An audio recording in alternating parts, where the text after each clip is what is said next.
السلام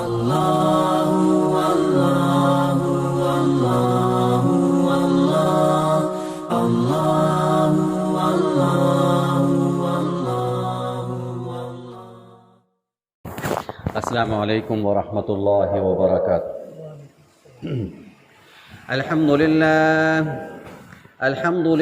نحمده ونستعینه ونستغفره ونؤمن به ونتوکل علیہ ونعوذ باللہ من شرور انفسنا ومن سیئات اعمالنا، من يهده الله فلا مضل له ومن يضلله فلا هادي له، ونشهد أن لا إله إلا الله وحده لا شريك له، ونشهد أن سيدنا ومولانا ومكينا ومدنينا وسراجنا ومنيرنا وحبيبنا وحبيب طبيب قلوبنا، وصلى الله تعالى على خير خلقه محمد وعلى آله وأصحابه أجمعين. أما بعد، فأعوذ بالله من الشيطان الرجيم. بسم الله الرحمن الرحيم. إن الله بالناس لرؤوف رحيم. صدق الله العظيم. إن الله وملائكته يصلون على النبي يا أيها الذين آمنوا صلوا عليه وسلموا تسليما. اللهم صل على محمد وعلى آل محمد كما صليت على إبراهيم وعلى آل إبراهيم إنك حميد مجيد. اللهم بارك على محمد وعلى آل محمد كما باركت على إبراهيم وعلى آل إبراهيم إنك حميد مجيد. انتہائی قابل عزت و تکریم میرے دوستو، رمضان المبارک کا برکتوں والا رحمتوں والا مہینہ جاری و ساری ہے، اور رمضان المبارک کا دوسرا عشرہ مغفرت والا عشرہ اپنی انتہاؤں کی طرف گامزن ہے۔ اللہ رب العزت کی بارگاہ میں دعا ہے کہ اللہ تبارک و تعالی ہمارے اس رمضان میں کی گئی جملہ عبادات کو اپنے فضل سے قبول فرمائے، اور ہمارے دن کے روزوں کو قبول فرمائے، رات کی تراویح کو قبول فرمائے، ذکر اذکار اور اللہ کی راہ میں دینے کو اللہ قبول فرمائے۔ آپ حضرات کے سامنے میں نے اللہ رب العزت کی لا ریب کتاب ہدایت میں سے ایک آیت کا ایک حصہ تلاوت کیا ہے، جس میں اللہ رب العزت ارشاد فرما رہے ہیں، ان اللہ بالناس لرؤوف الرحیم. بے شک اللہ تبارک و تعالی بہت ہی مہربان ہے، کس پہ؟ اپنے بندوں پر۔ اللہ کی رحمت کے کیا کہنے، اللہ رب العزت ہمیشہ سے ہے، ہمیشہ رہے گا۔ جب کچھ نہیں تھا تب بھی اللہ تھا، جب کچھ نہیں ہوگا تب بھی اللہ ہوگا۔ اللہ اکبر۔ اللہ رب العزت اپنی ہر صفت میں کامل ہے، اکمل ہے، مکمل ہے۔ اللہ رب العزت کا دیکھنا کامل ہے، اللہ تبارک و تعالیٰ کا سننا کامل ہے۔ اللہ تبارک و تعالیٰ نے جو انسان کو نعمتیں دی ہیں، سماعت کی نعمت انسان کو دی ہے، گویائی کی نعمت انسان کو دی ہے، دیکھنے کی نعمت انسان کو دی ہے، یہ بھی اللہ کی نعمتیں ہیں جو انسان کو ملی ہیں اللہ کی طرف سے۔ لیکن ہمارا دیکھنا ناقص ہے، ہمارا سننا ناقص ہے، ہمارا بولنا ناقص ہے۔ کیوں؟ اس کی وجہ یہ ہے کہ دیکھنا کیوں میرا ناقص ہے؟ اس لیے کہ اس دیوار کے پیچھے کیا ہے وہ مجھے یہاں سے نظر نہیں آ سکتا، تو میرا دیکھنا ناقص ہو گیا۔ اس ہال کے اندر جو کچھ ہے مجھے نظر آ رہا ہے، وہاں تک تو بات ٹھیک ہے، لیکن اس دیوار کے پیچھے کیا ہے مجھے نہیں نظر آتا، تو میرا دیکھنا ناقص ہو گیا۔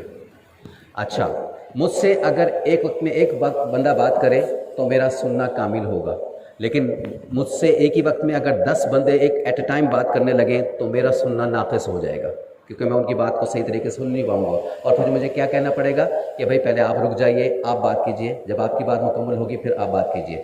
تو یہاں پہ میرا سننا ناقص ہو گیا، لیکن میرے رب کا سننا ناقص نہیں ہے، وہ اکمل ہے، کامل ہے۔ یہاں پکارے تب وہ یہاں پہ بھی سنتا ہے، کسی اور جگہ سے پکارے وہاں پہ بھی سنتا ہے. دنیا کے کسی خطے سے کوئی انسان، کوئی اہل ایمان اس کو پکارتا ہے، اللہ رب العزت ایک ہی وقت میں سب کے سنتا ہے اور سب کی دعاؤں کو پورا کرتا ہے. اور ایک ہی وقت میں اللہ رب العزت جیسے یہاں دیکھ رہا ہے ایسے ہی باہر دیکھتا ہے، ایسی دنیا کے ہر کونے میں اللہ دیکھ رہا ہے. تو اللہ کا دیکھنا کامل ہے. جو ذات اتنی کامل ہو، اکمل ہو، مکمل ہو، اس کے ساتھ تعلق جوڑنا یہ میرے اور آپ کے کام ہے. اللہ کے ساتھ تعلق جڑ جائے. اور رمضان المبارک کا مہینہ ہمیں اس طرف متوجہ کرتا ہے کہ ہم اپنے گناہوں کی زندگی سے توبہ طائب ہوں اور اپنا تعلق اللہ سے جوڑ لیں. اپنا تعلق کیا کریں؟ اللہ سے جوڑ لیں. ابھی اگلے عشرے میں عتق من النار جس کو کہا گیا کہ آگ سے خلاصی کا مہینہ ہے، اور اس میں اعتکاف کی بہت بڑی عبادت شروع ہونے والی ہے.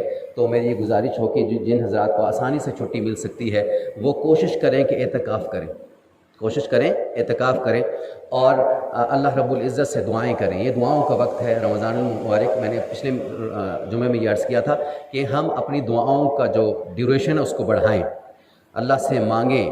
اور جو حالات اس وقت بنے ہوئے ہیں اس پہ زیادہ ضرورت اس بات کی ہے کہ ہم دعاؤں کے ذریعے سے اللہ کو راضی کریں. اللہ ہم سے ناراض ہے، یہ بات سوچنے والی ہے. اس کی ناراضگی کی ایک جھلک وہ کیا ہے؟ بیت اللہ ویران ہے. اللہ اکبر. حضور نبی پاک صلی اللہ علیہ وسلم کا روزہ، اس کی رونقیں ختم ہیں. اللہ اکبر. اور بیت اللہ کا جو ایریا ہے، بیت اللہ کی دیواریں ہیں، حجر اسود ہے، حتیم ہے، ملتزم ہے. کتنا عرصہ ہو گیا کسی اہل ایمان نے اس کے پاس جا کے اس کو بوسہ نہیں دیا اور وہاں پہ دعائیں نہیں کی. تو یہ کس طرف انڈیکیشن ہو رہی ہے؟ یہ انڈیکیشن اس بات کی طرف ہے کہ ہم اللہ کو راضی کر لیں. ہم کیا کر لیں؟ اللہ کو راضی کر لیں. جہاں اس وقت کے اندر اور بہت ساری احتیاطوں کی باتیں ہو رہی ہیں، بہت اچھی بات ہے، بہت اچھی بات ہے، احتیاط ہونی چاہیے، بہت اچھی بات ہے. لیکن احتیاط کے ساتھ ساتھ جو بنیادی چیز ہے وہ رجوع الی اللہ ہے. وہ کیا ہے؟ رجوع الی اللہ ہے. اللہ کی طرف رجوع کرنا، اللہ کی طرف رجوع کرنا، اللہ کی طرف پلٹنا، اللہ کی طرف جانا، اللہ سے اپنے گناہوں کی معافی مانگنا. وہ بڑا رحیم ہے، بڑا کریم ہے، وہ بخشنے والا ہے. اور ایک حدیث میں آپ صلی اللہ علیہ وسلم نے ارشاد فرمایا کہ بنی آدم سارے ہی گناہ گار ہیں. انسانیت میں بات کی، سارے ہی گناہ گار ہیں، لیکن ان گناہ گاروں میں سب سے افضل وہ ہیں جو توبہ کرنے والے. جو کیا ہیں؟ توبہ کرنے والے ہیں. تو توبہ کرنا ایک بہت بڑا عمل ہے.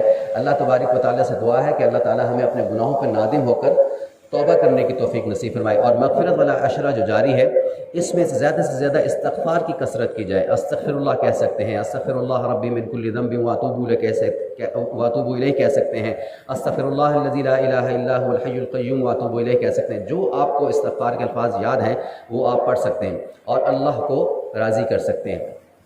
اللہ کیسا مہربان ہے. بنی اسرائیل میں حضرت موسیٰ علیہ السلام کا دور ہے اور اس وقت میں قحط پڑ گیا، بارش نہیں ہو رہی، لوگوں کو پریشانی کا سامنا کرنا پڑ رہا ہے اور جانوروں کے لیے پانی نہیں ہے، انسانیت کے لیے پانی نہیں ہے. تو ساری قوم اکٹھی ہوئی اور موسیٰ علیہ السلام کی خدمت میں حاضر ہوئی کہ آپ اللہ کے کلیم ہیں، آپ اللہ سے جا کے ہمارے لیے ریکویسٹ کیجئے کہ ہمیں پانی مل جائے، بارش ہو جائے.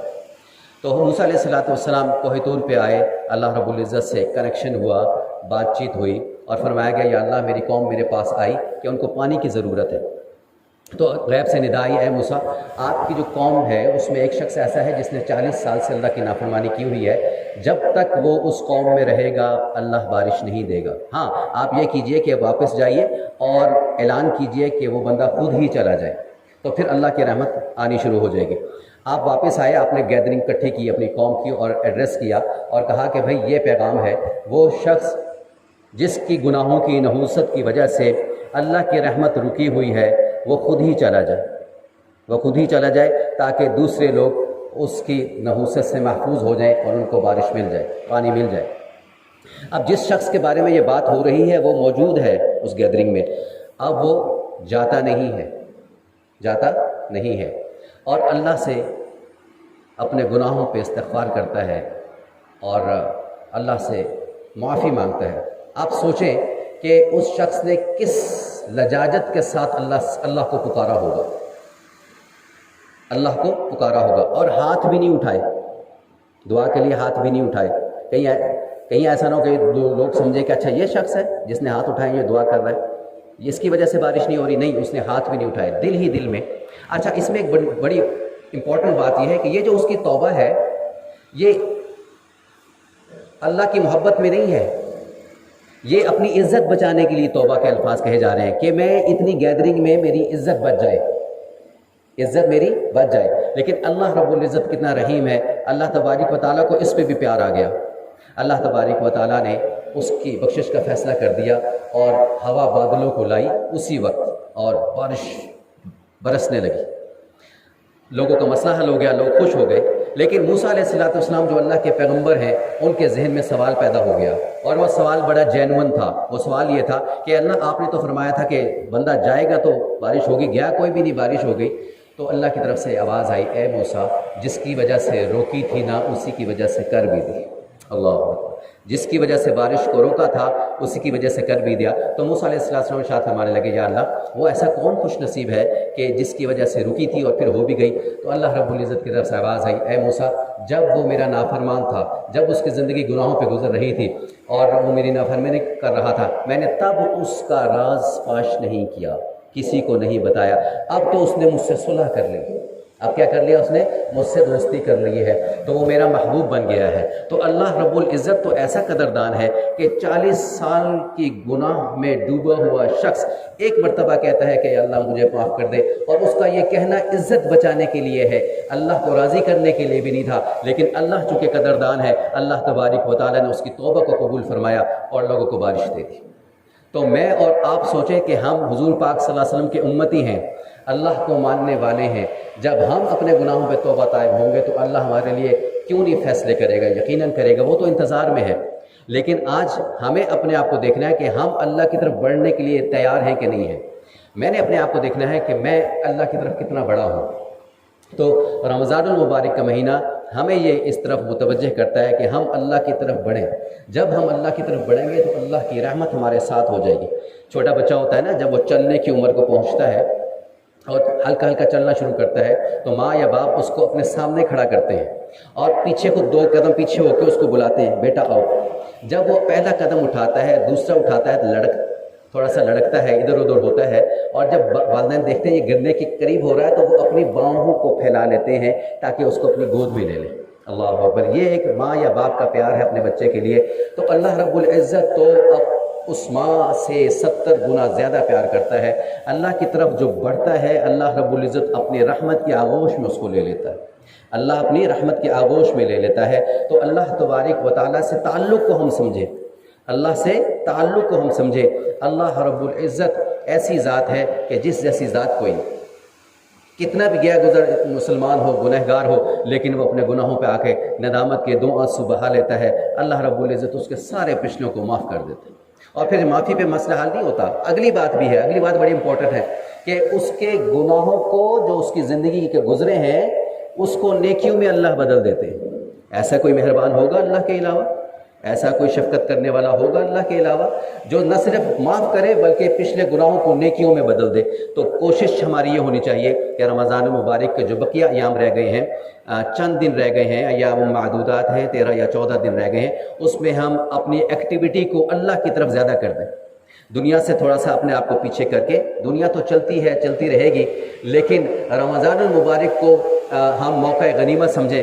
معلوم نہیں کہ اگلا رمضان ہمیں ملتا ہے کہ نہیں. پچھلی مرتبہ ہمارے ساتھ بہت سارے افراد تھے، ہمارے دوست تھے، احباب تھے، رشتہ داروں میں تھے جو ہمارے ساتھ موجود تھے، لیکن آج اس رمضان میں ہمارے ساتھ نہیں ہے، وہ اللہ کے حضور پہنچ چکے ہیں. تو ہمیں اس طرف بھی فکر کی ضرورت ہے کہ ہم اپنے آپ کی اصلاح بھی کریں اور اللہ تبارک و تعالیٰ ہمیں اس کی سمجھ اور توفیق بھی عطا فرمائے. اس کے ساتھ ساتھ آج رمضان المبارک کا 3را جمعہ ہے اور اہل اللہ کے مجربات میں سے ایک بہت ہی بڑا عمل ہے جو میں آپ کے ساتھ شیئر کرتا ہوں.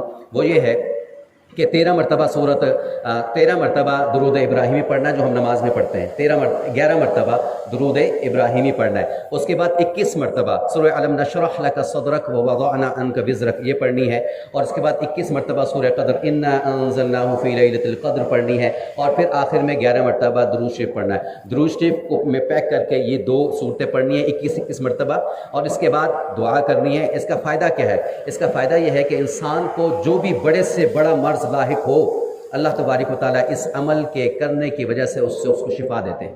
یہ چھوٹے بھی کر سکتے ہیں، بڑے بھی کر سکتے ہیں، خواتین بھی کر سکتے ہیں، مرد بھی کر سکتے ہیں، بوڑھے بھی کر سکتے ہیں، لیکن شرط اس کی یہ ہے کہ جمعے کا دن ہو، سورج نکلنے سے لے کر غروب آفتاب تک کسی بھی وقت پڑھ سکتے ہیں۔ یہ عمل کر لیں اور آگے اس کو شیئر کریں، اور اللہ تبارک و تعالی ہم سب کی حفاظت فرمائے۔ موجودہ حالات کے سینیریو میں بھی اللہ تبارک و تعالی ہم سب کو جو اس وبا میں پھنسے ہوئے، اللہ ان کو شفا، صحت، عافیت، تندرستی عطا فرمائے۔ اللہ تبارک و تعالی ہمارا حامی و ناصر، و آخر دعوانا الحمدللہ رب العالمین۔